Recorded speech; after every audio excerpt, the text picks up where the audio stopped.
mendapatkan energi, yang pertama, energi diperoleh dari gerakan naik turun vertikal atau maju mundur horizontal gelombang laut. Yang kedua, gelombang menggerakkan pelampung, turbin, atau sistem hidrolik yang dipasang di permukaan laut atau di pantai. Konversi energinya, gerak mekanik dari gelombang menggerakkan turbin, turbin menggerakkan generator, lalu menghasilkan energi listrik. Yang kedua, energi pasang surut.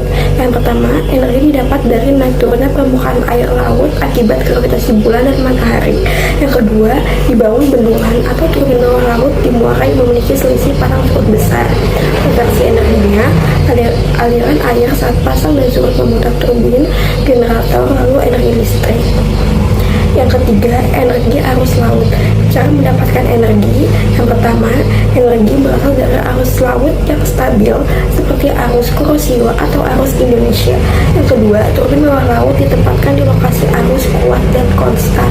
Konversi energinya, arus laut memutar bola turbin, lalu ke generator, lalu energi listrik. Yang keempat, energi panas laut. Cara mendapatkan energi, yang pertama, memanfaatkan perbedaan suhu antara air permukaan hangat dan air laut dalam dingin. Yang kedua, umumnya digunakan di daerah tropis. Konversi energinya, yang pertama, sistem voltage menggunakan fluida kerja, misalnya amonia yang diluapkan oleh air hangat permukaan. Yang kedua, uap tersebut memutar turbin lalu ke generator lalu menghasilkan energi listrik. Yang ketiga, uap kemudian dikondensasikan oleh air laut dingin dari kedalaman siklus berulang. Yang kelima, energi osmosis. Cara mendapatkan energi, yang pertama, diperoleh dari perbedaan kadar garam antara air laut dan air tawar, misalnya di muara sungai. Yang kedua, dua cairan dengan konsentrasi berbeda dipisahkan oleh membran semi permeabel. Konversi energinya, perbedaan tekanan osmotik menghasilkan tekanan fluida yang bisa digunakan untuk memutar turbin listrik. Selanjutnya, saya akan menjelaskan tentang potensi energi kelautan di Indonesia. Indonesia memiliki potensi energi laut yang cukup besar, diperkirakan sekitar lebih dari 63 gigawatt, meliputi energi arus laut, energi gelombang laut, dan energi panas laut. Yang pertama, ada energi arus laut. Potensi dari energi arus laut lebih dari 20 gigawatt. Lokasinya ada di selat-selat sempit seperti di Selat Larantuka, Selat Sunda, Selat Malaka, perairan Flores, dan Maluku. Yang kedua, ada energi gelombang laut. Potensi energi gelombang laut sekitar 17 gigawatt. Lokasinya ada di pantai selatan Pulau Jawa, Sumatera, dan Bali. Lokasi tersebut memiliki potensi gelombang laut yang sangat tinggi. Yang terakhir, ada energi panas laut atau Ocean Thermal Energy Conversion atau OTEC. Potensinya itu sekitar 240 gigawatt. Lokasinya terdapat di perairan laut dalam Maluku dan Sulawesi serta Pulau Flores. Baik, selanjutnya saya akan menjelaskan contoh energi kelautan yang sudah berhasil dikembangkan di Indonesia. Nah, saya mendapatkan 4 contohnya. Yang pertama itu ada pembangkit listrik tenaga arus laut atau PLTAL yang berada di Selat Lombok di daerah Nusa Tenggara Barat. Nah, jenis energi ini adalah arus laut. Nah, keterangannya itu proyek ini dikembangkan oleh PLN bekerja sama dengan perusahaan Inggris. Lalu kapasitasnya ini sekitar 10 MW dan statusnya itu sudah masuk tahap pengembangan dan uji teknologi. Nah, ditargetkan beroperasi penuh sekitar tahun 2028. Nah, manfaatnya ini menyediakan listrik bersih untuk wilayah Nusantara dan pulau-pulau sekitar. Lalu yang kedua itu ada prototipe pembangkit listrik tenaga gelombang laut atau PLTGL yang berada di Pantai Baron di daerah Yogyakarta. Nah, jenis energi ini adalah gelombang laut. Keterangannya itu dikembangkan oleh UGM atau Universitas Gadjah Mada yang bekerja sama dengan Kementerian ESDM. Teknologi ini adalah sistem oscillating water column. Nah, hasilnya itu berkembang menghasilkan listrik skala kecil dari gelombang laut untuk penerangan sekitar pantai. Lalu, yang ketiga itu ada PLTS, terapung di Laut Solar Movie atau di daerah Universitas Surabaya. Nah, jenis energi ini adalah surya terapung di laut, bagian dari energi kelautan. Keterangan ini adalah inovasi oleh Institut Teknologi 10 November.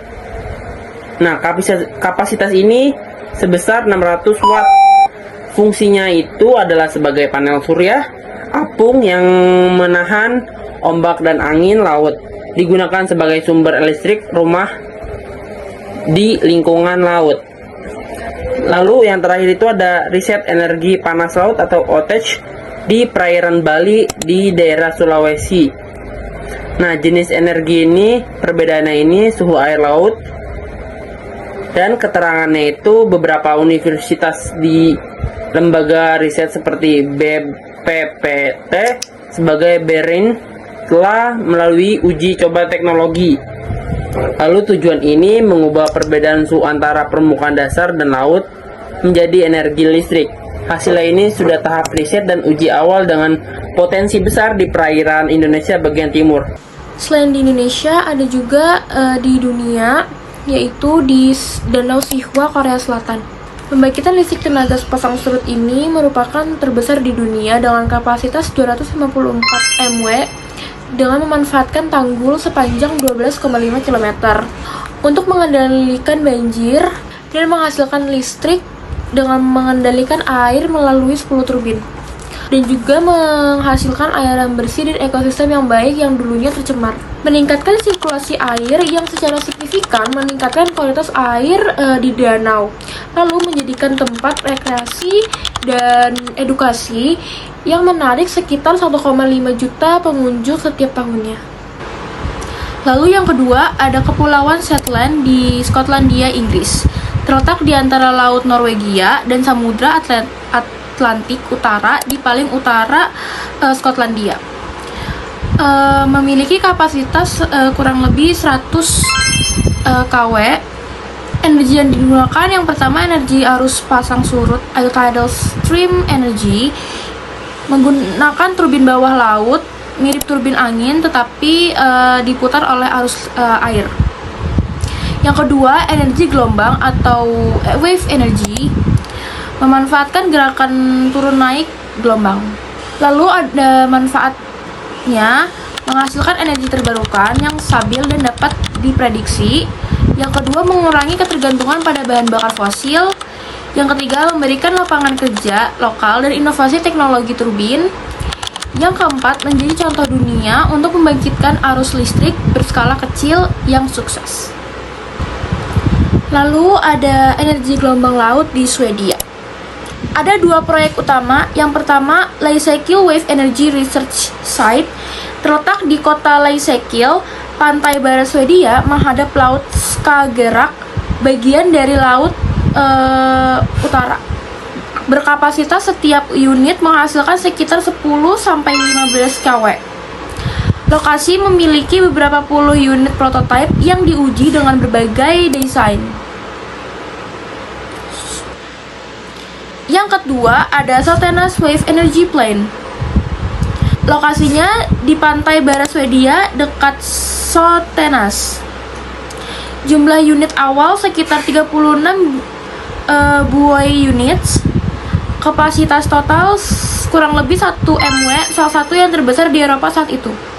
Manfaat dari pembangunan ini yaitu ramah lingkungan, tidak menghasilkan polusi, dan tidak mengganggu ekosistem laut secara signifikan. Sumber energi stabil, gelombang laut memiliki pola yang lebih teratur dan dapat diprediksi dibandingkan angin. Kendala utama energi potensial laut meliputi biaya investasi yang tinggi, keterbatasan teknologi dan infrastruktur, kurangnya regulasi dan kebijakan yang mendukung, serta dampak lingkungan terhadap ekosistem laut.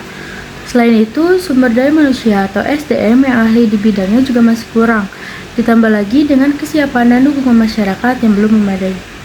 Prospek kedepannya, energi kelautan punya potensi besar di Indonesia sebagai sumber energi terbarukan yang berkelanjutan. Pemanfaatannya bisa mengurangi ketergantungan pada bahan bakar fosil dan mendukung target emisi nol. Tantangannya meliputi biaya awal yang tinggi dan dampak lingkungan. Tapi dengan dukungan kebijakan dan investasi yang tepat, energi kelautan bisa jadi solusi energi masa depan Indonesia. Kami dari kelompok 4 Geografi 1 mengucapkan terima kasih dan sampai jumpa.